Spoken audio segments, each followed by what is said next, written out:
చెరువులో ఉన్న ఈ పెద్దని పాము ఒక్కసారిగా చెరువులో నుండి బయటకు వచ్చేస్తుంది. అలాగే ఇది రోడ్డుపైకి ఎక్కి రోడ్డును దాటి ఊర్లోకి వచ్చేస్తుంది.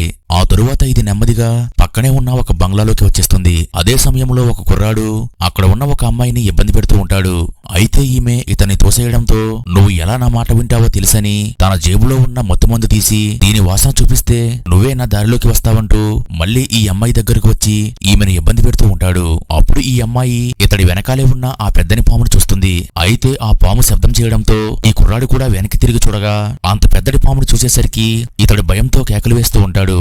అయితే ఆ పాము ఇతన్ని ఒక్కసారిగా మింగేస్తుంది. భయంతో ఈ అమ్మాయి అక్కడి నుండి బయటకు వచ్చి తన స్నేహితులతో త్వరగా పారిపోదామని ఇక్కడ పెద్దని పాము వచ్చి మన స్నేహితుడిని మింగేసిందని చెప్తుంది. అప్పుడు వీళ్ళు కూడా భయపడుతూ ఇక్కడ నుండి వెళ్ళిపోవడానికి ప్రయత్నిస్తారు. కానీ ఇంతలోపే అక్కడికి ఈ బంగ్లా ఓనర్ వచ్చి మీరు వారం రోజులకు ఈ బంగ్లా బుక్ చేసుకున్నారు, కానీ ఒక్క రోజుకే వెళ్ళిపోతే మిగతా డబ్బులు ఎవరు ఇస్తారని అంటూ ఉంటాడు. అప్పుడు ఈ అమ్మాయి ఇక్కడ పెద్ద పాము ఉందని మేము ఈ పాము ఉన్న బంగ్లాలో ఎలా ఉండాలని అంటుంది. కానీ ఈ వ్యక్తి పట్టించుకోకుండా ఈ అమ్మాయి దగ్గరకు వచ్చి నన్ను దాటుకుని ఈ బంగ్లా నుండి ఎలా వెళ్తారో నేను చూస్తానని వీళ్ళని బెదిరిస్తూ ఉంటాడు.